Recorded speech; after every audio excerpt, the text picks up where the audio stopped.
उत्कलमेल TV प्रायोजित स्वस्ति साहित्य संसदर डिजिटाल साहित्य सभा पंचम अध्याय को आपण मानकु स्वागत। नमस्कार। स्वस्ति साहित्य संसद राउरकेला आयोजित डिजिटाल साहित्य सभार पंचम संस्करण को मु आपण मानकु स्वागत करुछे।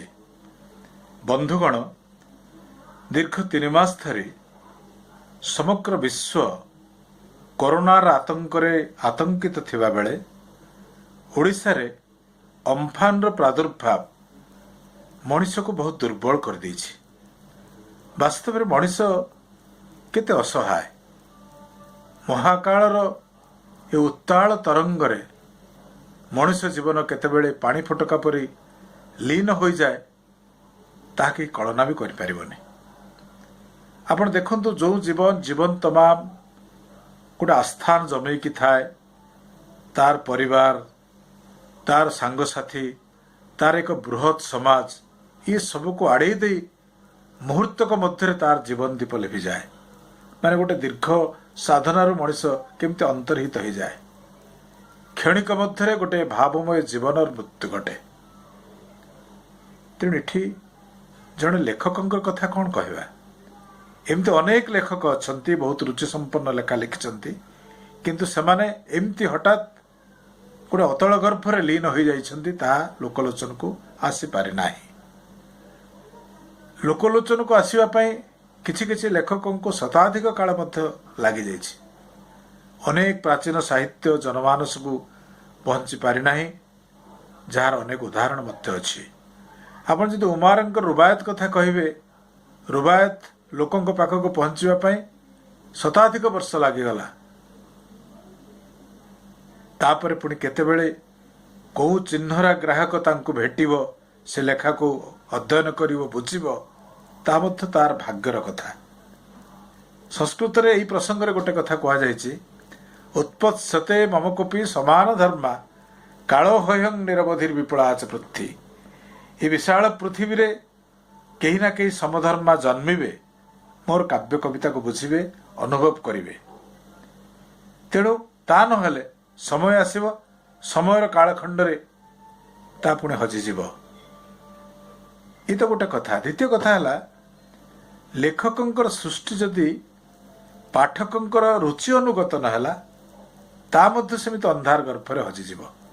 तेणु देश काल पात्र को आखि आगे रखी निजर भाव को मिसई गोटे नूतन सृष्टि करी काव्य कविता गल्प उपन्यास जदि पाठकानुमोदित हो पारिला, ताले हुए तो ताहा बेस किछि वर्ष लोकों को मन भितर रही पारिबो। तेणु आमे गोटे भल चिंतन करी भल कथा लिखिबा एवं ताकू पाठकों निकट रे पहुंचेबा पाई ये स्वस्तिर डिजिटाल साहित्य सभा एक क्षुद्र प्रयास मात्र। आपण मानकर स्नेह श्रद्धा पाई आमे पंचम संस्करण रे पहुंचलुनी। बहुत धन्यवाद आपण मानकू। तेणु यही पंचम संस्करण अवसर रे आमे किछि भल कविता शुणिबा, गप शुणिबा, आलोचना शुणिबा। ये आलोचना करिबा पई आम सहर जड़े शिक्षाविद डॉक्टर प्रभात मल्लिक से सांप्रतिक स्थिति और साहित्य संपर्क रे एक संक्षिप्त आलोचना रखिबे। तापर आमे शुणिबा बालेश्वर जड़े व्यंग कवि, ओडिशा रे बहुत परिचित कवि डॉक्टर लक्ष्मीकांत त्रिपाठी, से गोटे भूत नामक गल्प आपण मानकु शुणेबे। तापर शुणिबा आमे 7टी कविता। डॉक्टर फनी महांती ओडिशार जड़े विशिष्ट बलिष्ठ लेखक, रोमांटिक कवि, तांकर कविता शुणिबा। आमे शुणिबा भुवनेश्वर पहाच पत्रिकार संपादक कवि कमल कुमार महांतीकर कविता।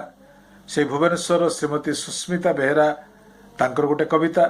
कोरापुटर कवि अध्यापक रवि शतपथींकर कविता एवं आम सहरर आम अनुष्ठान कर्मकर्ता राजकुमार महांती, श्रीमती विजयिनी जेना, ता सहित आम सहरर जड़े नवागता कवि मीनाक्षी दासंकर कविता आपण माने शुणिबे। मु आशा करिबी आपण माने निश्चित कार्यक्रम को उपभोग करिबे। आपण मानकर श्रद्धा सहयोग पाई आमे आगो को माड़ी चलीचु।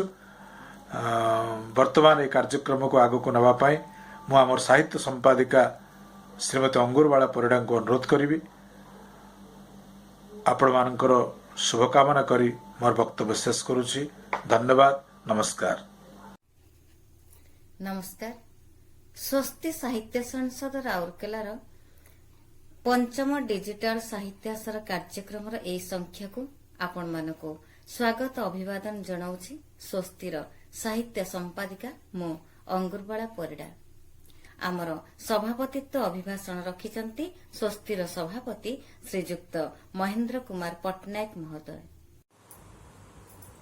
स्वस्ति साहित्य संसद राउरकेला आनुकूल्य अनुष्ठित हवाकू जाउथबा पंचम डिजिटल सारस्वत आलोचना चक्र समस्त श्रोता बंधु मानंकु एवं एथिरे अंशग्रहण करिथिबा गाल्पिक आलोचक और कवि बंधु मानंकु मो आनुष्ठानिक भावे सभापति श्री महेंद्र कुमार पट्टनायक स्वागत जनाउछि। बंधुगण आपण माने जानती साहित्य एवं समाज भितर एक निबिड़ संपर्क रही। जे समाजर हित साधन करे एवं समाज सहित थाए ताहा ही साहित्य पदवाच्य एवं साहित्य एक शाश्वत चिरंतन एक मूल्यबोध सत्ता मध्य जार प्रतिफलन घटी थाए समाज रे एवं साहित्य होची समाजर एक मुकुर सदृश जहाँकि समाजर प्रत्येक गतिविधि प्रतिबिंबित घटी थाए साहित्य रे एवं साहित्य एवं समाज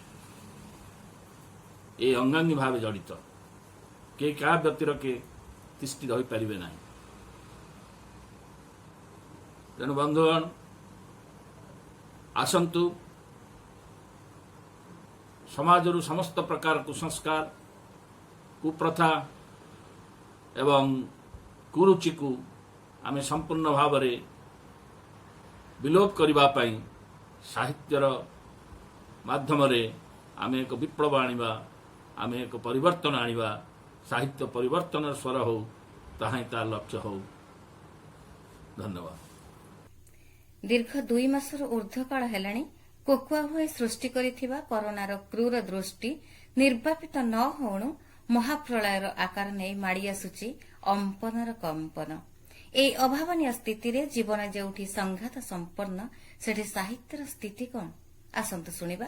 सांप्रतिक स्थिति और आम साहित्य ए संपर्क रे आलोचना करुचंती ओडिशा साहित्य एकाडेमीर निर्वाचित सभ्य तथा राउरकेला सहरर जणे बात्मी वक्ता अवसर प्राप्त इतिहास प्राध्यापक डॉक्टर प्रभात कुमार मल्लिक महोदय।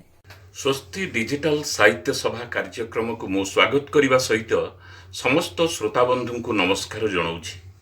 आज जितेबले आम माने समस्ते गृहबंदी हो जाइए संपर्क छिन्न हो जाइए से समय ए जो अभिनव प्रयास से निमंते मु स्वस्ति साहित्य संसद को साधुवाद जनाऊँगी। वर्तमान प्रश्न उठुची वर्तमान ये जो असाधारण परिस्थिति से परिस्थिति भितर कौन आमर साहित्यर स्वर नीरव हो जाइए कि मु कहबी ना। अवश्य सत कथा ये गोटे असाधारण परिस्थिति समस्ते कहते पृथ्वी स्थिर हो जाइए निश्चल हो जाइए खाँ खाँ शून्यता वर्तमान हिल स्टेशन गुड़िक रे खाँ खाँ नीरवता ये करुच्ची रेल स्टेशन रे शब्द शुभुनी चा बिकालीर चित्कार शुभुनी तेणु गोटे असंभव परिस्थिति भितर आम गति करुचु किंतु यही गोटाए जो असंभव असाधारण परिस्थिति ताकू सुजोग रे परिणत करिसेंती कवि साहित्यिक गाल्पिक नाट्यकार माने। प्रतिदिन आम गण सामाजिक गणमाध्यम रे नुआ नुआ कविता देखुचु नुआ नुआ अणुगल्प हाइको पोएट्री ये सबू मध्य देखा मिलूची। तेणु ये महामारी समस्त स्वर को स्तब्ध कर दे पारे किंतु कवि साहित्यिक अधिक सृजनशील होती। अतीत आम देखीचु अनेक महामारी आसी अनेक आसी विभीषिका आसी विपर्यय आसी बात्या आसी बन्या आसी किंतु इतिहास तार कड़ लौटैची मनीष बंची रही मनीष पृथ्वी केवे निश्चिन्न हो जाइनी पृथ्वी बंची रही एवं सही विपर्ययर भित्तिभूमि उपरे अनेक कालजयी साहित्य सृष्टि होती। नौंक दुर्भिक्ष जहाँ को आम गोटे विभाजिका कहूँ समयर विभाजिका काल विभाजिका तार पृष्ठभूमि रे लिखाई हावन्न ଶାସ୍ତି ଭଳି ଗୋଟେ କାଳଜୟୀ ଉପନ୍ୟାସ ଲେଖା ହେଇଛି ଏବଂ ଗୋଦାବରୀଶ ମହାପାତ୍ର ବନ୍ୟା ଉପରେ ଲେଖିଛନ୍ତି ସେଇ ଯୋଉ ତାଙ୍କର ବିଖ୍ୟାତ କଟକରୁ ଅଖ୍ୟାତ ପଲ୍ଲୀ ଏବେ ବି ବଞ୍ଚିଛି ଏବଂ ସେଇ ସନାତନ ଚରିତ୍ର ରାମକୃଷ୍ଣଙ୍କର ଆଜି ଯାଏ କବି ସାହିତ୍ୟିକ ମାନଙ୍କ ଭିତରେ ଗୋଟେ ପ୍ରତୀକ ହେଇ ବଞ୍ଚିଛି। ସେଇ ସନାତନକୁ ନେଇ ଡକ୍ଟର ପ୍ରସନ୍ନ ମିଶ୍ର ଲେଖୁଛନ୍ତି, ଆଜିର କବି ମଧ୍ୟ ଲେଖୁଛି ସନାତନ ବଞ୍ଚି ରହିଛି, ସନାତନ ମରିଯାଇନି। ଆଜି ଏଇ ଗୃହବନ୍ଦୀ ହେଇଥିବା ଜଣେ କବି ଡକ୍ଟର ଶଶଧର ଦାସ ଯିଏକି ବାଙ୍ଗାଲୋରରେ ରହିଛନ୍ତି, ଏଇ ମହାମାରୀ ସମୟରେ ପୁଣି ଆସୁଛି ଆମଫାନ, ସେ ଆମଫାନକୁ ନେଇ ଗୋଟେ କବିତା ଲେଖୁଛନ୍ତି, ଝଡ଼ର ଇଗଲ ଆମେ ଏ ଝଡ଼କୁ କାହିଁକି ବା ଡର, ଏଇ ଯେ ଆସୁଛି ଝଡ଼ କର ସଖୀ ତାରେ ନମସ୍କାର, ଏ ମାଟି ଦେଖିଛି କେତେ ମହାବାତ୍ୟା ହୁଡ଼ ହୁଡ଼ ଫନିର ତାଣ୍ଡବ, ହେ ଅମ୍ଫାନ ଆଉ କି କରିବ ତୁମେ ଦେବ କେଉଁ ବା ନୂଆ ପରାଭବ, ଝଡ଼ ଚାଲିଯିବ ଝଡ଼ର ବାଟେଲୋ ବତାସ ହୋଇବ ଥିର, ଓଡ଼ିଶା ମାଟିରେ ପ୍ରଭୁ ଜଗନ୍ନାଥ ସାହା ଭରସା ଆମର। ତେଣୁ କବି କେବେ ସେ ନୈରାଶ୍ୟ ଜର୍ଜରିତ ହଉନି, ତା ମନରେ ନୂଆ ଆଶା ସୃଷ୍ଟି ହଉଛି। ତେଣୁ ଆଶାର ଏଇ ଯୋଉ ଅନିର୍ବାଣ ଦୀପ, ସେ ଦୀପ ନିଶ୍ଚିତ ଭାବରେ ତାକୁ ବଞ୍ଚେଇ ରଖିବେ କବି ସାହିତ୍ୟିକ ମାନେ ଏବଂ ଏ କରୋନା ଭିତରେ, ଏଇ ଅମ୍ଫାନ ଭିତରେ, ମହାବାତ୍ୟା ଭିତରେ ଆମର ସୃଜନଶୀଳତା ସ୍ଥିର ହେଇଯିବନି ଏବଂ ନୂଆ ନୂଆ ସାହିତ୍ୟ ଆସିବ, ନୂଆ ନୂଆ ଗଳ୍ପ ଆସିବ। ସେଥି ନିମନ୍ତେ ମୁଁ କବି ସାହିତ୍ୟିକ ମାନଙ୍କୁ କହୁଛି, ଆହୁରି ଅଧିକ ସୃଷ୍ଟି କରନ୍ତୁ, ଅଧିକ ଲେଖା ଲେଖନ୍ତୁ ଏବଂ ଏହାର ଯୋଉ ଆମେ ଯୋଉ ପ୍ରତ୍ୟେକ ଦିନ ଆମେ ପ୍ରତ୍ୟକ୍ଷ ହଉଛୁ ଦୂରଦର୍ଶନ ମାଧ୍ୟମରେ ଯୋଉ ମାନେ ଅଦ୍ଭୁତପୂର୍ବ ଅଶ୍ରୁତପୂର୍ବ ଦୃଶ୍ୟ, କୋଉଠି ଗର୍ଭିଣୀ ସ୍ତ୍ରୀକୁ ତାର ସ୍ୱାମୀଟିଏ ଟାଣି ଟାଣି ନେଇଯାଉଛି, ବୃଦ୍ଧ ବାପାକୁ ତାର ପୁଅ କାଖେଇ କାଖେଇ ନେଇଯାଉଛି, ମୁଣ୍ଡରେ ଗୋଟି ରାସ୍ତା କଡ଼ରେ ଗୋଟେ ଗର୍ଭବତୀ ସ୍ତ୍ରୀ ସନ୍ତାନ ଜନ୍ମ କରୁଛି, ଏ ସବୁ ଯୋଉ ଦୃଶ୍ୟ ଆମେ କେବେ ଆଗରୁ ପ୍ରତ୍ୟକ୍ଷ ନେଇ, ଏ ସବୁ ପୃଷ୍ଠଭୂମି ଉପରେ ଅନେକ ଗଳ୍ପ ଲେଖା ହବ, ଅନେକ ସାହିତ୍ୟ ଲେଖା ହବ, ଅନେକ କବିତା ଲେଖା ହବ ଏବଂ ସବୁ ଯୁଗ ପାଇଁ ଇଏ ରହିକି ହେଇଯିବ ଗୋଟାଏ ଇତିହାସର ଦସ୍ତାବିଜ ହେଇ ସବୁଦିନ ପରବର୍ତ୍ତୀ ପିଢ଼ିକୁ ଅନୁପ୍ରେରଣାର ଉଚ୍ଚ ଯୋଗେଇବ।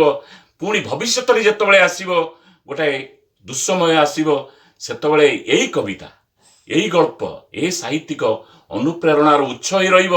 ତେଣୁ ମୋର କବିବନ୍ଧୁ ମାନଙ୍କୁ ଆଜିର ଏଇ ପରିପ୍ରେକ୍ଷୀରେ, ଏଇ ସାହିତ୍ୟ ସଭା ପରିପ୍ରେକ୍ଷୀରେ ମୋର ବାର୍ତ୍ତା ହେଉଛି, ଭୟ କରନ୍ତୁନି ଏବଂ ଏଇ ଦୁଃସମୟକୁ ଗୋଟେ ସୁଯୋଗରେ ପରିଣତ କରନ୍ତୁ, ଆହୁରି ଅଧିକ କବିତା ଲେଖନ୍ତୁ ଏବଂ ସାମାଜିକ ଗଣମାଧ୍ୟମ ତାରି ମାଧ୍ୟମରେ ଆପଣ କେବଳ ଓଡ଼ିଶା ନୁହେଁ ତାକୁ ଅନୁବାଦ କରନ୍ତୁ। ଭାରତ ଏବଂ ବିଶ୍ୱର ଯୋଉ ବିଭିନ୍ନ ଅଛି, ଯୋଉ ପ୍ଲାଟଫର୍ମ ରହିଛି, ସାହିତ୍ୟିକ ମଞ୍ଚ ରହିଛି, ସେ ମଞ୍ଚରେ ଆପଣଙ୍କର କବିତା ପ୍ରକାଶିତ ହଉ, ଓଡ଼ିଶାର ବାର୍ତ୍ତା ଯାଉ, ଓଡ଼ିଶା ମାଟିର ବାର୍ତ୍ତା ଯାଉ, ରାଉରକେଲାର ବାର୍ତ୍ତା ଯାଉ, ସ୍ୱସ୍ତି ସାହିତ୍ୟ ସଂସଦର ବାର୍ତ୍ତା ଯାଉ। ତାହେଲେ ଆମେ ଜାଣିବା ଆମେ ଗୋଟେ ଦୁଃସମୟକୁ ଗୋଟେ ସଫଳ ସମୟରେ ପରିଣତ କରିପାରିଛନ୍ତି ଏବଂ ଇତିହାସ ତାର ଗଡ଼ ଲଉଟେଇଛି। ଧନ୍ୟବାଦ, ନମସ୍କାର। ସାହିତ୍ୟର ବିଭିନ୍ନ ବିଭାଗରେ ଗଦ୍ୟରେ, ପଦ୍ୟରେ, କବିତାରେ, ବ୍ୟଙ୍ଗ ସାହିତ୍ୟ ଓ ଆଲୋଚନା ସମାଲୋଚନାରେ ନିଜର ଏକ ସ୍ୱତନ୍ତ୍ର ସ୍ଥିତି ସୂଚାଇ ଦେଉଥିବା ସୁଲେଖକ ଫକୀରମୋହନ ସାହିତ୍ୟ ସଂସଦ ବାଲେଶ୍ୱରର କାର୍ଯ୍ୟନିର୍ବାହୀ ସଦସ୍ୟ ଡକ୍ଟର ଲକ୍ଷ୍ମୀକାନ୍ତ ତ୍ରିପାଠୀ ଓରଫ ନଖିଆ ତିଆଡିଙ୍କଠାରୁ ଆସନ୍ତୁ ଶୁଣିବା ଏକ ହୃଦୟସ୍ପର୍ଶୀ କ୍ଷୁଦ୍ର ଗଳ୍ପ। ମୁଁ ଲକ୍ଷ୍ମୀକାନ୍ତ ତ୍ରିପାଠୀ ଆଜି ଯେଉଁ ଗଳ୍ପଟା ପାଠ କରିବାକୁ ଯାଉଛି ତାର ଶୀର୍ଷକ ହେଲା ଭୂତ। ଭୂତ ପ୍ରେତଙ୍କୁ ନେଇ ଗାଲୁ କରିବା ଆମ ଦେଶ ଲୋକମାନଙ୍କର ଏକ ହୃଦୟସ୍ପର୍ଶୀ ଆଚରଣ। ଏହାକୁ ଏକ ଜାତୀୟ ଗାଲୁ କୁହାଯାଇପାରେ। ଯେତେ ସତ୍ୟବାଦୀ ଲୋକ ହୋଇଥାଉ ପଛେ ଭୂତ ପ୍ରେତଙ୍କ କଥା ପଡ଼ିଗଲେ ସେ ତାର ସତ୍ୟବାଦିତା ଛାଡ଼ି ମନରୁ ଫାନ୍ଦି କିଛି ଗୋଟେ ଭୂତ କଥା କହିଦିଏ। ମୁଁ ଛୋଟ ପିଲା ହୋଇଥିଲା ବେଳେ ଭୂତ ପ୍ରେତଙ୍କ ସମ୍ପର୍କରେ ଯେଉଁ କଥାମାନ ମୋତେ କହିଥିଲେ ସେତେବେଳେ ମୁଁ ତାକୁ ବିଶ୍ୱାସ କରିଦେଇଥିଲି। ଏବେ ସେସବୁ କଥା ଭାବିବା ବେଳକୁ ମୋତେ ସନ୍ଦେହ ଲାଗୁଛି। ତା ଭିତରୁ ବାଛି ଗୋଟେ କଥା କହୁଛି। ମୋର ବାପା ଆଉ ମୋର ଜଣେ ସମ୍ପର୍କୀୟ ଜେଜେ ସମବୟସର ଥିଲେ। ଥରେ ଅଧରାତି ବେଳକୁ ସେମାନେ ଗଲେ ଆମ ଗାଁ ଶେଷ ମୁଣ୍ଡ ନଈ ପାଖକୁ ମାଛ ଧରିବାକୁ। ଛୋଟ ନଈଟିର ଜଣେ ଏ ପାଖରେ ଜାଲ ପକାଇ ମାଛ ଧରିଲା, ସେ ଦୁଇ ଜଣ ଯାକ ଟିକେ ଦୂରକୁ ଚାହିଁ ଦେଖିଲେ ଆଉ ଜଣେ ବି ସେମିତି ଜାଲ ପକାଇ ମାଛ ଧରିବାରେ ଲାଗିଛି। ତୃତୀୟ ଲୋକଟି ଦେଖାଯାଉଛି ପଡ଼ୋଶୀ ଗୁରା ଭାଇ ପରି। ବାପା ବଡ଼ ପାଟିରେ ପଚାରିଲେ, ସେଠି ଜାଲ ପକାଉଛି ଗୁରା ଭାଇ କିରେ? ସେ କହିଲା, ହୁଁ। ବାପା ପଚାରିଲେ, କେତେବେଳେ ଘରୁ ବାହାରିଲୁ? ସେ କହିଲା, ହୁଁ।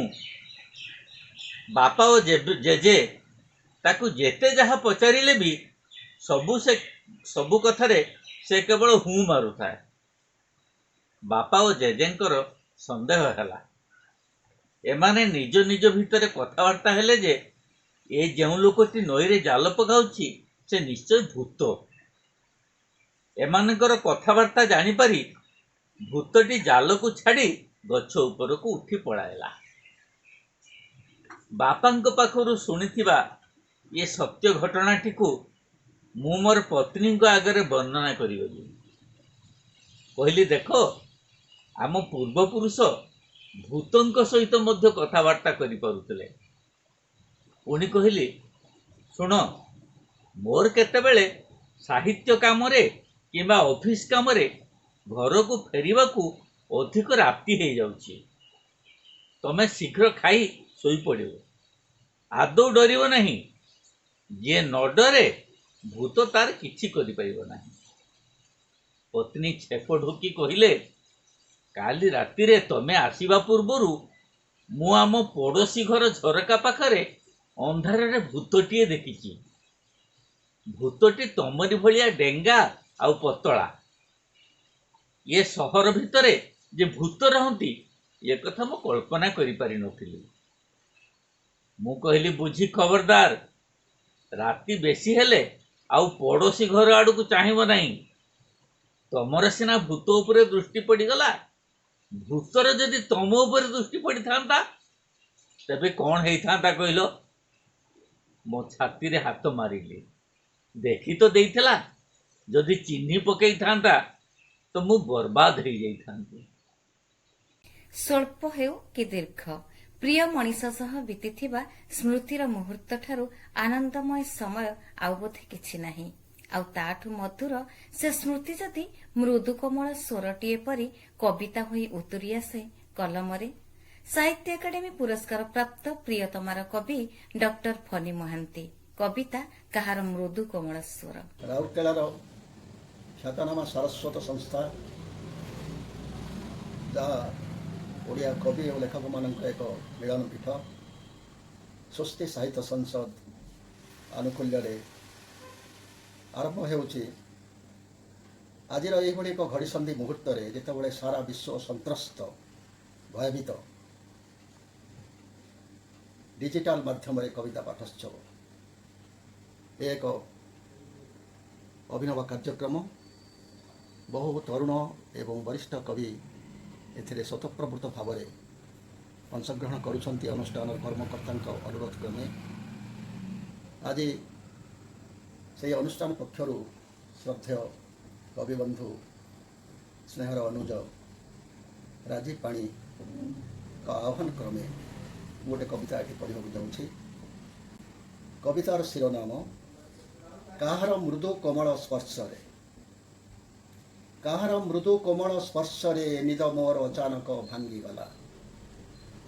ପତ୍ରରେ, ଫୁଲରେ, ଜୁଇ ନିଆଁରେ, ଜୁପ କାଠରେ, ଭସା ବାଦଲର ଝର ଝର ଧାରାରେ ଅବାରିତ ଅମୃତ ବର୍ଷିଲା। କାହାର ମୃଦୁ କୋମଳ ସ୍ପର୍ଶରେ ନିଦ ମୋର ଅଚାନକ ଭାଙ୍ଗିଗଲା।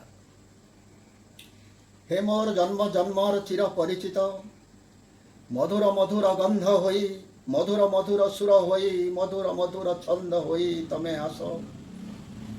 ମୋତେ ନିଃସଂଶୟ କର, ଉଚ୍ଚାଟ କର, ପୁଲକିତ କର, ଶିହରିତ କର, ମୁଗ୍ଧ ଚକିତ କର ଦିବ୍ୟ ରସଘନ ରସରେ, ଦିବ୍ୟ ରସଘନ ରସରେ। ଆକାଶ ମନ୍ଥନ କରି ଉଜ୍ଜଳ ନିର୍ମେଘ ସୁବର୍ଣ୍ଣ ଖଚିତ ରଥରେ ତମେ ଆସ ମୋ ପ୍ରାଚୀନ ପରିତ୍ୟକ୍ତ ଶୂନ୍ୟ ଅଙ୍ଗନକୁ।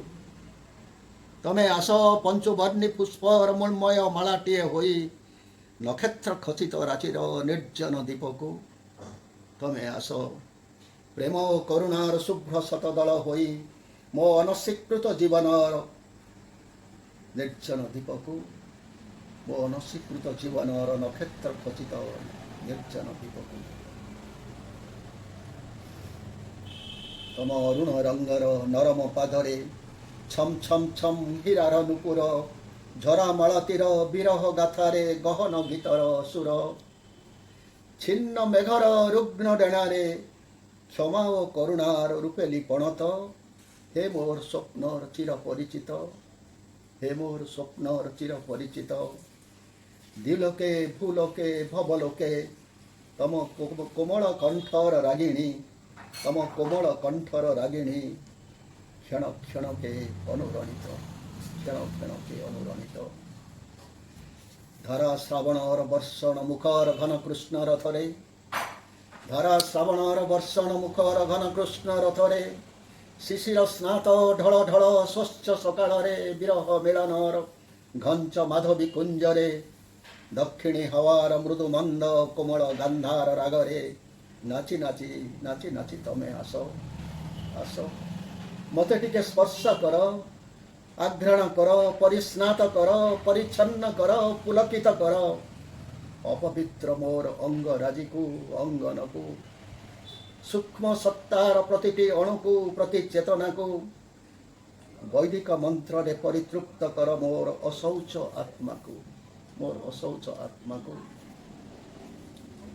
ନିବିଡ଼ ମେଘର ଚୂର୍ଣ୍ଣ କୁନ୍ତଳରେ ଅଳସ ବର୍ଷାର ଧାରା, ସନ୍ଧ୍ୟା ବନରେ ହରିଦ୍ରା ରଙ୍ଗର ଝିକିମିକି ରୂପା ତାରା, କାମନା ବୀଣାରେ ନୀଳ ସାଗରର ମଳିନ ଅହଙ୍କାର, ଅଙ୍ଗ ଅଙ୍ଗରେ ଗନ୍ଧ ବହର ବ୍ୟାକୁଳ ଗୀତର ସୁର, ଦୂରେ ସୁଦୂରେ ବହୁ ଦୂରେ ଦୂର ଦୂରାନ୍ତରେ ଅଧା ଛାଇ ଅଧା ଆଲୋକରେ ତୁମ ଶ୍ୟାମଳ ପ୍ରେମର ଅବୁଝା ବଂଶୀ ଅଳସ ଛନ୍ଦରେ ବେସୁରା ବିଭଙ୍ଗ ଗୀତର ମୂର୍ଚ୍ଛନା ତୋଳୁଛି। ତୁମରି ନୀରବ ବାଣୀ ତୁହାକୁ ତୁହା ଅନୁରଣିତ ହୋଇ ମୋର ସର୍ବାଙ୍ଗ ଦହୁଛି। ତମ ମଧୁର ପ୍ରେମର କୋମଳ ପଣତ ସାରା ଆକାଶରେ ବ୍ୟକ୍ତ, ସ୍ୱପ୍ନ ସ୍ମୃତିର ହେ ଶ୍ୟାମ ନୀଳ ଋତମ୍ବରା, ହେ ଅଷ୍ଟମ ରୁଦ୍ର, ହେ ଅଲଙ୍ଘ୍ୟ ନିୟତି, ତୁମ ଅନନ୍ତ ଆଶୀର୍ବାଦର ଅଭୟ ମୁଦ୍ରାରେ କୋଟି କୋଟି କୋଟିଏ କୋଟି ଯୁଗ ଯାଏ ମୁଁ ବନ୍ଦୀ, मुझे महिमान्वित, कोटि कोटि जुग जाए मु बंदी, मुझे महिमान्वित महिमान्वित महिमान्वित। କିଛି ଲୋକଙ୍କ ହାତ କାଟେ ପଥର ଗଢ଼େ କୀର୍ତ୍ତି, କିଛି ଲୋକଙ୍କ ହାତ କାଟେ ମାଟି ଗଢ଼େ ମୂର୍ତ୍ତି, ଆଉ କିଛି କୋମଳ ହାତ ଶବ୍ଦଙ୍କୁ କାଟି କାଟି ଗଢ଼ନ୍ତି କବିତା। ଗୋଟିଏ ବି ସଂକଳନ ନଥାଏ, କିନ୍ତୁ ସହସ୍ର କବିତାର ଫୁଲ ହେଇ ଫୁଟିଯାଆନ୍ତି ପାଠକଙ୍କ ହୃଦୟରେ। ସେମିତି ଜଣେ ଆମର ପ୍ରିୟ କବି, କୋରାପୁଟର କବି ଶ୍ରୀଯୁକ୍ତ ରବି ଶତପଥୀ। କବିତା ଅସମୟ। ରାଉରକେଲା ସ୍ୱସ୍ତି ଡିଜିଟାଲ ସାହିତ୍ୟ ଆସରର ସମସ୍ତ ଦର୍ଶକମାନଙ୍କୁ ମୋର ନମସ୍କାର। ମୁଁ ରବି ଶତପଥୀ। ମୋ କବିତାର ଶୀର୍ଷକ ଅସମୟ। ଏମିତି ଥରେ ଥରେ ଘୋଡ଼ା ପିଠରୁ ଓହ୍ଲେଇ ଆସେ ସମୟ, ବସେ ହାତୀ ପିଠିରେ। ବିଶ୍ୱାସ ସବୁ ହାତ ଗୋଡ଼ ଲମ୍ବେଇ ଲତ୍ କରି ବସି ପଡ଼ନ୍ତି ମଝି ରାସ୍ତାରେ। ପାରିଧିକୁ ଯାଇପାରେନି ରାଜାପୁଅ, ମୃଗୁଣୀ ଭୁଲିଯାଏ ଦୟାମୟ ଈଶ୍ୱରଙ୍କୁ। ସକାଳୁ ସକାଳୁ ରାବି ଦେଇ କୁଆଡ଼େ ଯାଏ ସେ କୋଇଲି, ଆଉ ଶୁଭେ ନାହିଁ ତା ସ୍ୱର। ସେ ବସିଥିବା ଗଛରୁ ଯାହା ଝରି ପଡ଼ୁଥାଏ କିଛି ଶୁଖିଲା ପତ୍ର। ଖାଁ ଖାଁ ଶୋଷିଲା ଦ୍ୱିପହର, ଖାଁ ଖାଁ ଶୋଷିଲା ଦ୍ୱିପହର, ଓଦା ଧଳା ଲୁଗାଟିଏ ପରି ଦେହକୁ ଶୁଖେଇ ଦେଇ କାଦୁଆରେ ବସି ପାଣି ଆଞ୍ଜୁଳାଏ ମାଗେ କେଜାଣି, ଜଣାପଡ଼େ ନାହିଁ। ସରକାରୀ ଚାଉଳ ଦୋକାନରେ ସାରାଦିନ ଠିଆ ହୋଇଥାଏ ଭୋକିଲା ସମୟ। ସରକାରୀ ଚାଉଳ ଦୋକାନ ପାଖରେ ସାରାଦିନ ଠିଆ ହୋଇଥାଏ ଭୋକିଲା ସମୟ। ଫେରିଲା ବେଳକୁ ମୁହଁ ସଞ୍ଜ, ଘର ସାରା ଅଭାବର ଧୂଆଁ, ସବୁ ଚୁଲିରେ ଜଳୁଥାଏ ପୋଡ଼ାମୁହାଁ ଭୋକର ନିଆଁ। ମୌନ ହୋଇ ଏକଲା ବସିଥାଏ ସଞ୍ଜ, ପାଖରେ ତୁଳସୀ ଗଛ, ମିଞ୍ଜି ମିଞ୍ଜି ଜଳୁଥାଏ ଲିଭି ଆସୁଥିବା ସଳିତା, କିଏ ଗୋଟେ ଆସିଲା ଭଳି ଲାଗେ ଯେ ସେ କିଏ ନୁହଁ ତା ଝାପ୍ସା ଛାଇ। କିଏ ଜଣେ ଆସୁଥିଲା ଭଳି ଲାଗେ ଯେ ସେ କିଏ ନୁହଁ ତାର ଝାପ୍ସା ଛାଇ। ରାତି କହିଲେ ମେଞ୍ଚା ମେଞ୍ଚା ଅଜଣା ଅନ୍ଧାର, ଦୁଇ ଚାରିଟା ବାଦୁଡ଼ି ମୃତ୍ୟୁର ଡେଣା ଫଡ଼ ଫଡ଼ କରି ଆସି ଝୁଲି ଯାଆନ୍ତି ବୟସର ପିଜୁଳି ଗଛରେ। ଆଶାର ଜହ୍ନରାତିକୁ ଘୋଡ଼େଇ ଦିଏ ନିରାଶାର ଖଣ୍ଡେ କଳା ମେଘ। ଆଶାର ଜହ୍ନରାତିକୁ ଘୋଡ଼େଇ ଦିଏ ନିରାଶାର ଖଣ୍ଡେ କଳା ମେଘ। ଶେଷ ତାରାଟି ହଜିଯାଏ ଆକାଶରୁ, ଶେଷ ତାରାଟି ହଜିଯାଏ ଆକାଶରୁ। ନିଦ ଭାଙ୍ଗି ଯାଉଥାଏ ଅସହାୟ ଈଶ୍ୱରଙ୍କର, ନିଦ ଭାଙ୍ଗି ଯାଉଥାଏ ଅସହାୟ ଈଶ୍ୱରଙ୍କର। ଧନ୍ୟବାଦ। ଚଲାବାଟରେ ଯେଉଁଠି ନଈ ଆସେ ସନ୍ଧ୍ୟା, ଘେରି ଆସେ ଅନ୍ଧାର, ଅଦୃଶ୍ୟ ହୋଇଯାଏ ରାସ୍ତା, ସେଇଠି ସନ୍ଧ୍ୟା ତାରାଟିଏ ହୋଇ ଦିଶେ ଜିଇଁବାର ବିନ୍ଦୁଏ ଆଲୁଅ। ତମାମ ବିପର୍ଯ୍ୟୟ ଭିତରେ ସେ ଗାଏ ମଧୁର ଜୀବନ ଗୀତି। ସମକାଳୀନ କବିତାର ଗୋଟିଏ ଉଚ୍ଚାଙ୍ଗ ସ୍ୱର। ପାହାଚର ସମ୍ପାଦକ ଭୁବନେଶ୍ୱରର କବି ଶ୍ରୀଯୁକ୍ତ କମଳ କୁମାର ମହାନ୍ତି। କବିତା ସଙ୍ଗରୋଧର ଗୀତି। ନମସ୍କାର। ରାଉରକେଲାର ସ୍ୱସ୍ତି ସାହିତ୍ୟ ସଂସଦ ଦ୍ୱାରା ଆୟୋଜିତ ଡିଜିଟାଲ କବିତା ଆସରକୁ ମୋର ଶୁଭେଚ୍ଛା ଓ ଅଭିନନ୍ଦନ। ମୁଁ ଆଜି ଯେଉଁ କବିତାଟି ପାଠ କରିବାକୁ ଯାଉଛି ତାର ଶିରୋନାମ ସଙ୍ଗରୋଧର ଗୀତ। ଏବେ ଏବେ ତ ପାରିଧି ଆରମ୍ଭ ନିସଙ୍ଗତାର, ଦେଖ ଗୋଟିଏ ପୃଥିବୀ ଧାଇଁଛି ଆତ୍ମଗୋପନର ରାସ୍ତା ଖୋଜି, ପଛରେ ଗୋଡ଼ାଉଛି ବ୍ରହ୍ମକୀଟ, ଈଶ୍ୱରଙ୍କୁ ଆରତି କରନ୍ତି ଚକ୍ରବର୍ତ୍ତୀମାନେ, ପ୍ରଜାଏ ଘରେ ବସି ବସି ମଣିଷ ମୃତ୍ୟୁର ସଂଖ୍ୟା ଗଣୁଛନ୍ତି। ଏ ବନ୍ଦ ଡାକରା ନୁହେଁ କେଉଁ ବାମପନ୍ଥୀ ହେତୁବାଦୀ ଅବା ବିଚ୍ଛିନ୍ନତାବାଦୀର, ବିଶ୍ୱର ସାନ୍ତମାନେ ଆହ୍ୱାନ ଦେଇଛନ୍ତି ସ୍ୱେଚ୍ଛାବନ୍ଦୀରେ ରହି ସାରା ବିଶ୍ୱକୁ ଚାବିରେ ଲଟକାଇବେ। ଟୁକୁଡ଼ା ଟୁକୁଡ଼ା ହେଉ ସ୍ୱପ୍ନ, ଭାଙ୍ଗି ପଡ଼ୁ ଅହଂ, ଜୀବନକୁ ଢାଙ୍କି ଦେଉ ପଛେ ବିଷାଦର କଳା ଛାଇ, କୀଟ କବଳରୁ ଧରା ତ୍ରାହି ପାଉ। ଆପଣା ଘର ଏବେ ବଙ୍କର, ତା ଭିତରେ ବସି ଦୂରଦର୍ଶନର ସୁଇଚ୍ ଚିପି ଉଣ୍ଡିନିୟ ମୃତ୍ୟୁର ଛାଇ ନାଚ, ଲତା ବିଲିତାର ମୁହୂର୍ତ୍ତ, ମନୁ ମନ୍ୱନ୍ତର କଳ୍ପ କଳ୍ପାନ୍ତ। ଦେଖ ସଙ୍ଗରୋଧରେ ମଣିଷ ଓ ଦେଶ, ସାନ୍ତମାନେ ବି ଯୋଗ ବ୍ୟାୟାମ ପ୍ରାଣାୟନ ନିନିଧ୍ୟାସନରେ ମଗ୍ନ। ଗୋଟିଏ କୀଟ ହିଁ ବିଶ୍ୱରେ ଗଳାରେ ପଶି ଶ୍ୱାସରୁଦ୍ଧ କଲାଣି ତାର ଫୁସ୍ଫୁସ୍, ଟିକେ ଚୁଟକିରେ ଚୁପ୍ କରିଦେଇଛି ପାଟି, ହଜାଇ ଦେଇଛି ସାନ୍ତଙ୍କ ନିଦ। କୀଟ ପୁଣି ଛିଗୁଲାଏ ଧାଇଁ ପଡ଼ିଛୁ ରେ ମଣିଷ, ଚନ୍ଦ୍ରରେ କରିବୁ ଘର, ଧରଣୀର ସବୁ ପାହାଡ଼ ଭାଙ୍ଗି, ନଦୀର ଗତି ବଦଳାଇ, ବୃକ୍ଷ ସମ୍ପଦ ଲୁଟି, ଶଶାଗରା ଧରାକୁ ନିଜ ମତେ ଚଳାଇବୁ, ଆଉ ଚାହିଁବୁ ଏ ରୁଦ୍ଧ ଦ୍ୱାରରେ ବି ଉଡ଼ି ବୁଲିବେ ପରୀ ଆଉ ପ୍ରଜାପତି। ଆବର୍ଜନା ପୁତିଗନ୍ଧରେ ଭରିଛୁ ମନ, ଏବେ ଦେଖ ତୋ ବିଶ୍ୱ ହେଲାଣି ଶ୍ମଶାନ, ତୋ ବିଶ୍ୱ ହେଲାଣି ଶ୍ମଶାନ। ଏବେ ଗାଇବାକୁ ହେବ ବିଜନତାର ଗୀତ, ବାହାରେ ମହାମାରୀର ମାର୍ଚ୍ଚ ପାଷ୍ଟ, ଭିତରେ ଘୁମଉଛି ଦୁଃଖ। ଭୋକର ଠେଲା ଗାଡ଼ିରେ ଲଦା ହୋଇ ଆସୁଛନ୍ତି ପୁଣି ଦୁର୍ଦ୍ଦିନ ଆହୁରି, କେଉଁ ଜାତକୁ ଜାହାନରେ ମିତ, ଆପଣା କୋଠିରେ ବସି ବରଂ ଦେଖୁଥା ଛୋଟ ପରଦାର ବାହୁବଳୀ ରାମାୟଣ ମହାଭାରତ। ନତୁବା ମେସେଜ କରିଦେ ଫେସବୁକ୍ ହ୍ୱାଟ୍ସଆପ୍ରେ କିଛି ଅସୂୟା ଅପବାଦ, ଅବସାଦର ଭିଡ଼ିଓ ତୋଳି। ଏଠି କିଛି ନାହିଁ ବିଧି ଓ ସ୍ୱାଧୀନତା ବୋଲି, ଚୌକାଠ ଡେଇଁଲେ ଜୁଲମ ନିଷେଧାଜ୍ଞା ବୋଲି। ଗାଁରେ ଲୁଚି ଛପି ପଶିଲେଣି ହାଲି, ଧର୍ମ ନାଁରେ ସମୂହ କୋଳାକୋଳି ହୋଇ ଫେରିଥିବା ପ୍ରପଞ୍ଚ ଧର୍ମଭୀରୁ। ଗାଁରେ ଲୁଚି ଛପି ପଶିଲେଣି ହାଲି, ଧର୍ମ ନାଁରେ ସମୂହ କୋଳାକୋଳି ହୋଇ ଫେରିଥିବା ପ୍ରପଞ୍ଚ ଧର୍ମଭୀରୁ। ହୃଦୟରେ ଭାଇରସ୍ ଭରି ସେମାନେ ସ୍ୱାସ୍ଥ୍ୟବାନ ବିଶ୍ୱର ପ୍ରାର୍ଥନା କଲେଣି। ଆସିଗଲା ଘୋର କଳି, ସତ ମାଳିକାର ବାଣୀ, ଗୋରୁ ପରି ମଣିଷ ବି ମୁହଁରେ ତୁଣ୍ଡି ବାନ୍ଧିଲାଣି। ଧନ୍ୟ ଗୋସାଇଁ, ଲାଗୁଛି ଧରାଧାମ ବୁଲି ବୁଲି ମଣିଷ ପୁଣି ନିଜ ଅଗଣାକୁ ଫେରି ଆସିଲାଣି। ଲାଗୁଛି ଧରାଧାମ ବୁଲି ବୁଲି ମଣିଷ ପୁଣି ନିଜ ଅଗଣାକୁ ଫେରି ଆସିଲାଣି। ଧନ୍ୟବାଦ। ସୁନା ପରି ଦିଶୁଥିବା ସବୁ ଚକଚକ ବସ୍ତୁ ସୁନା ନୁହେଁ। ବାଲି ଘେରେଇ ହେଇ ଶୋଇଥିବା ସମୁଦ୍ର ତଟର ସବୁ ସ୍ଥଳ ସ୍ଥିର ନୁହେଁ। ଚୋରାବାଲିର ଗର୍ତ୍ତରେ କେବେ ପୋତି ହୋଇଯାଏ ପାଦ। ଟିକିଏ ସ୍ନେହ ଆଦରରେ ଛୁଇଁ ଦେଖ ମଣିଷର ହୃଦୟ ବି ଟଚ୍ ସ୍କ୍ରିନ୍ର ଚମତ୍କାରଠୁ ଉନ୍ନତ ଆଉ କେଇ ପାଦ। ଜୀବନ ଏମିତି ଏକ ମାୟା ଇଲାକା, ଶୁଣିବା ଆସ ସେଥିରୁ ପଦେ ଦି ପଦ। କବି ବିଜୟିନୀ ଜେନା, କବିତା ମାୟା ଇଲାକା। ନମସ୍କାର, ମୁଁ ବିଜୟିନୀ ଜେନା। ସ୍ୱସ୍ତି ଡିଜିଟାଲ ସାହିତ୍ୟ ଆସରକୁ ସମସ୍ତଙ୍କୁ ସ୍ୱାଗତ। ଆଜି ମୋର କବିତା ମାୟାମୃଗ। ସବ୍ଜେ ସବ୍ଜେ ଦିଶୁଥିବା ମାୟା ଇଲାକାରେ ପ୍ରେମ ବିରହ, ହସ ଲୁହ, ତୃପ୍ତି ଅତୃପ୍ତି, ଭୋଗ ତ୍ୟାଗ, ଯୌବନ ସନ୍ନ୍ୟାସ ଏକ ଚକ୍ର ଆବର୍ତ୍ତ କେବଳ। ସବ୍ଜେ ସବ୍ଜେ ଦିଶୁଥିବା ମାୟା ଇଲାକାରେ ପ୍ରେମ ବିରହ, ହସ ଲୁହ, ତୃପ୍ତି ଅତୃପ୍ତି, ଭୋଗ ତ୍ୟାଗ, ଯୌବନ ସନ୍ନ୍ୟାସ ଏକ ଚକ୍ର ଆବର୍ତ୍ତ କେବଳ। ମାୟାମୃଗ ଦିଏନି ଧରା, ମାୟାମୃଗ ଦିଏନି ଧରା, ମୋହଭଙ୍ଗ ହେବା ଆଗରୁ ଭିକ୍ଷାପାତ୍ର ଧରି ମାୟାବୀଟା ଉଭା। ମାୟାରେ ତା ଝାପ୍ସା ଝାପ୍ସା ସବୁ, ମାୟାରେ ତା ଝାପ୍ସା ଝାପ୍ସା ସବୁ, କୁଟୀର ଭିତରେ କିନ୍ତୁ ରୂପଲାବଣ୍ୟର ଦାଉ ଦାଉ ତନୁ। ଆଶୀର୍ବାଦ ଅପେକ୍ଷାରେ ପ୍ରଲମ୍ବିତ ହାତ, ଆଶୀର୍ବାଦ ଅପେକ୍ଷାରେ ପ୍ରଲମ୍ବିତ ହାତ, ସ୍ନେହ ସିକ୍ତ ଅଭୟ ଇଙ୍ଗିତ, ମୁହ୍ୟମାନ ଆର୍ଯ୍ୟ ସତ୍ୟ ରୂପ। ମାୟାମୃଗ କେବେ ଦିଏନି ଧରା, ମାୟାମୃଗ କେବେ ଦିଏନି ଧରା, ସେ ଏକ ନୀରବ କାରୁଣ୍ୟ ପସରା। ସନ୍ନ୍ୟାସୀର ଭୋକର ଆଁରେ ପଶିଯାଏ ପ୍ରତିଶ୍ରୁତିହୀନ ମୁହୂର୍ତ୍ତ, ସନ୍ନ୍ୟାସୀର ଭୋକର ଆଁରେ ପଶିଯାଏ ପ୍ରତିଶ୍ରୁତିହୀନ ମୁହୂର୍ତ୍ତ। ମାଟି ମନସ୍କ ଶରୀରରେ ଖୁନ୍ଦି ହେଇଯାଏ ଶତ ରୋମାଞ୍ଚ, ଦୃଶ୍ୟ ଅଦୃଶ୍ୟର ଗଣିତ କଷାରେ ରଚି ହେଇଯାଏ ମାୟାର ଖେଳ, ରଚି ହେଇଯାଏ ମାୟାର ଖେଳ।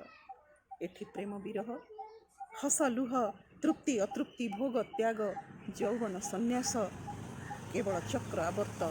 ମାୟାମୃଗର ଭ୍ରାନ୍ତ ଅବଶେଷ, ଭ୍ରାନ୍ତ ଅବଶେଷ। ନମସ୍କାର।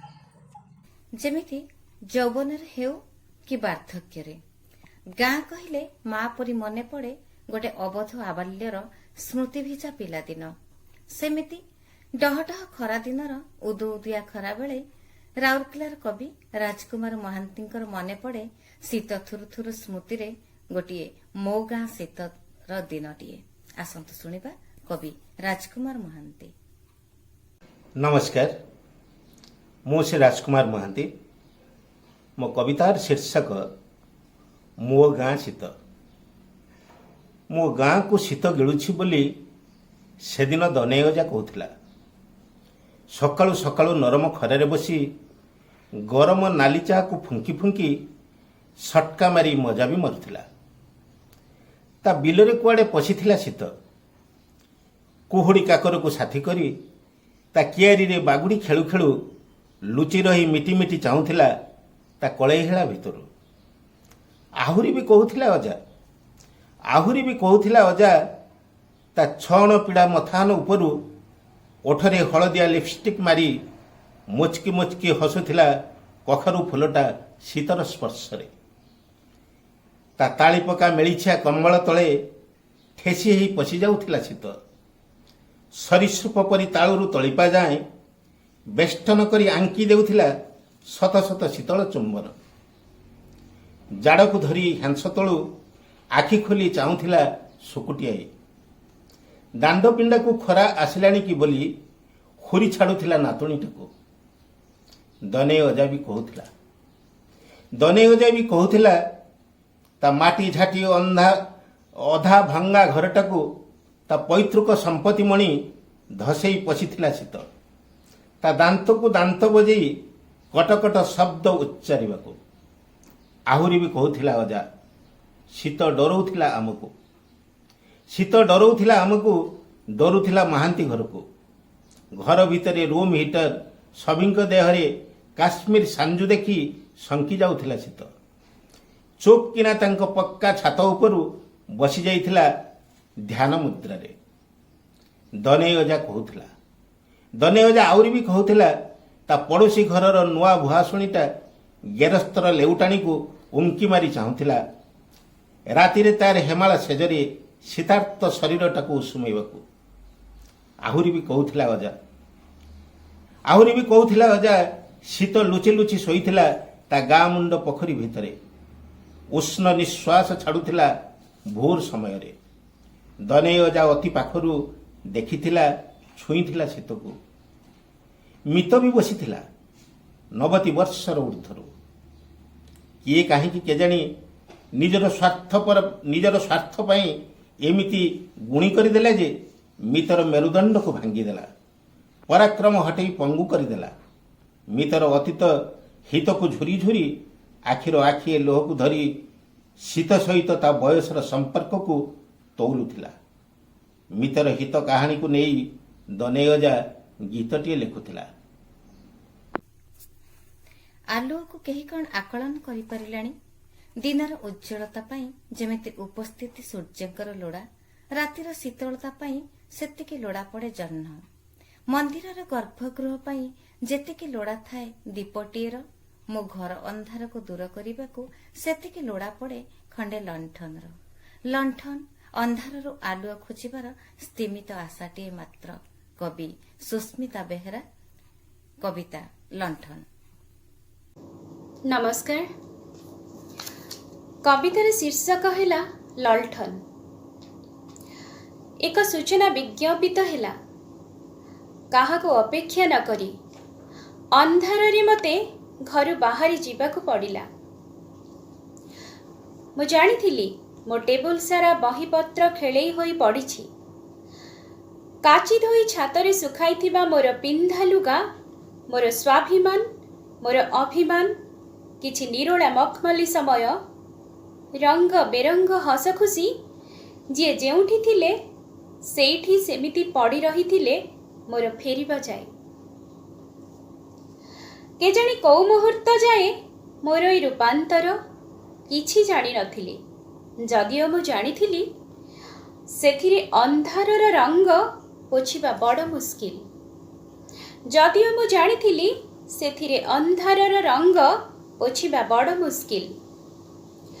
ଦଲକାଏ ନଷ୍ଟ ଅସ୍ତିତ୍ୱର ଗନ୍ଧରେ ମୁଁ ଧରିଥିବା ଲଣ୍ଠନର ଆଲୁଅ ଅବଶ୍ୟ ଟିକିଏ ଦପ୍ ଦପ୍ ହେଲା। ମୁଁ ଦେଖିଲି ସେ ଝାପ୍ସା ଅନ୍ଧାରରେ କିଛି ପକ୍ଷୀ ଉଜୁଡ଼ି ଯାଇଥିବା ନିଜ ବସା ପାଖାପାଖି ଖଣ୍ଡି ଉଡ଼ା ଦେଉଥିଲେ। ସେମାନଙ୍କର ପଥର ପରି ଆଖିରୁ ଲୁହ ଝରି ମୁଁ ଧରି ଦୌଡ଼ୁଥିବା ଲଣ୍ଠନ ଦେହରେ ପଡ଼ୁଥିଲା। ମୁଁ ତଥାପି ଦୌଡ଼ୁଥିଲି। ଲଣ୍ଠନର ଆଲୁଅ ଖାଲି ଆଲୁଅ ନଥିଲା।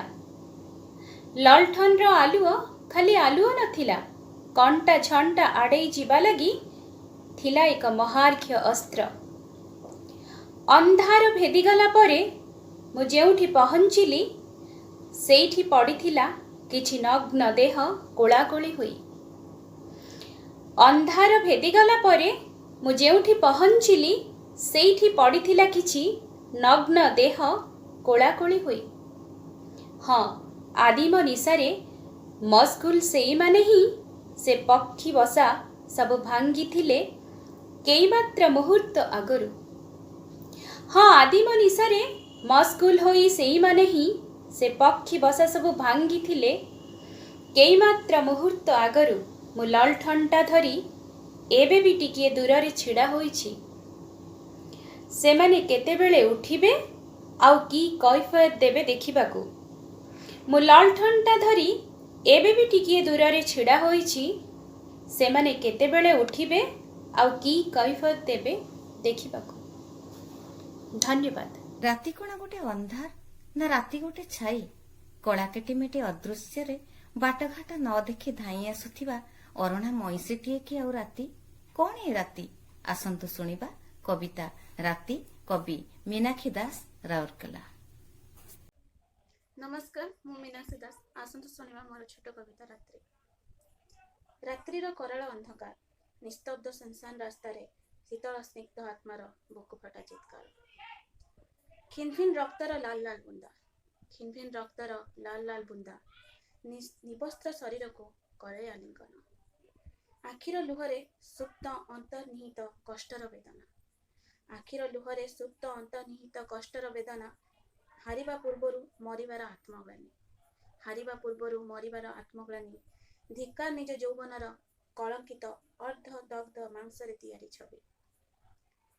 ଷ୍ଟ୍ରିଟ୍ ଲାଇଟ୍ର ଝାପ୍ସା ଆଲୁଅରେ ନିଜର ବସ୍ତ୍ରକୁ ଖୋଜି ଖୋଜି ପାଇଲା ପରେ ରାତ୍ରିର ଅନ୍ଧକାରକୁ ଭେଦି ଆଲୋକର ସନ୍ଧାନରେ ଧୀରେ ଧୀରେ ପାଦ ଆଗକୁ ବଢ଼େ। କିଛି ଆଲୋକକୁ ପାଇଗଲା ପରେ ଆଶାର ସଞ୍ଚାର ମନରେ ଭରି ଚାଲୁଥିବା ବେଳେ ଅଟକି ଯାଏ ଯେବେ ସମାଜର ରୁକ୍ଷ ପରିହାସରୁ ଓହରି ଏକାନ୍ତରେ ନିଜ ଆତ୍ମାର ଚିତ୍କାର ଶୁଣେ। ରାତ୍ରିର କରାଳ ଅନ୍ଧକାର ନିସ୍ତବ୍ଧ ସୁନସାନ ରାସ୍ତାରେ ଶୀତଳ ସ୍ନିଗ୍ଧ ଆତ୍ମାର ବୁକୁ ଫଟା ଚିତ୍କାର। ଧନ୍ୟବାଦ। ନମସ୍କାର। ଏଇଠି ଶେଷ କରୁଛୁ ସ୍ୱସ୍ତି ସାହିତ୍ୟ ସନ୍ଧ୍ୟାର ପଞ୍ଚମ ଡିଜିଟାଲ ସାହିତ୍ୟ ଆସର କାର୍ଯ୍ୟକ୍ରମ। ମତାମତ ସ୍ୱସ୍ତି ଗ୍ରୁପରେ ମେସେଜ ମାଧ୍ୟମରେ ଆପଣମାନେ ଦେଇପାରିବେ। ଏ ସଂଖ୍ୟାରେ ଯେଉଁ ବରେଣ୍ୟ ଅତିଥି, କବି, ଲେଖକ, ଆଲୋଚକ ଆମକୁ ତାଙ୍କର ବହୁମୂଲ୍ୟ ସମୟ ପ୍ରଦାନ କରି କୃତାର୍ଥ କରିଛନ୍ତି ସେମାନେ ହେଲେ ବିଶିଷ୍ଟ ଆଲୋଚକ ଡକ୍ଟର ପ୍ରଭାତ କୁମାର ମଲ୍ଲିକ ମହୋଦୟ। ତାଙ୍କୁ ସ୍ୱସ୍ତି ପରିବାର ତରଫରୁ ଧନ୍ୟବାଦ। ଧନ୍ୟବାଦ ଗାଳ୍ପିକ ଡକ୍ଟର ଲକ୍ଷ୍ମୀକାନ୍ତ ତ୍ରିପାଠୀ ମହୋଦୟଙ୍କୁ, କବି ଶ୍ରୀଯୁକ୍ତ ଫନି ମହାନ୍ତି ମହୋଦୟ, କବି ରବି ଶତପଥୀ ମହୋଦୟ, କବି କମଳ କୁମାର ମହାନ୍ତି ମହୋଦୟ, କବି ବିଜୟିନୀ ଜେନା, କବି ରାଜକୁମାର ମହାନ୍ତି, କବି ମୀନାକ୍ଷୀ ଦାସ, କବି ସୁସ୍ମିତା ବେହେରାଙ୍କୁ, ଏଥିସହିତ ଆମ ସ୍ୱସ୍ତିର ସଭାପତି ଶ୍ରୀଯୁକ୍ତ ମହେନ୍ଦ୍ର କୁମାର ପଟ୍ଟନାୟକ ମହୋଦୟ ଏବଂ ସମ୍ପାଦକ କବି ଶ୍ରୀଯୁକ୍ତ ରାଜୀବ ପାଣି ମହୋଦୟଙ୍କୁ ଧନ୍ୟବାଦ ଦଉଛି। ଏତଦ୍ ବ୍ୟତୀତ ଆମର ଏହି କାର୍ଯ୍ୟକ୍ରମକୁ ଦେଖୁଥିବା, ଭଲ ପାଉଥିବା ଓ ମତାମତ ଦେଉଥିବା ପ୍ରିୟ ପାଠକ ବନ୍ଧୁମାନଙ୍କୁ ଆମର ହାର୍ଦ୍ଦିକ ଧନ୍ୟବାଦ। ନମସ୍କାର। ଉତ୍କଳ ମେଲ୍ ଟିଭି ଚ୍ୟାନେଲକୁ ଲାଇକ୍, ସବସ୍କ୍ରାଇବ୍ ଓ ମତାମତ ଦେବାକୁ ଜମାରୁ ଭୁଲିବେନି।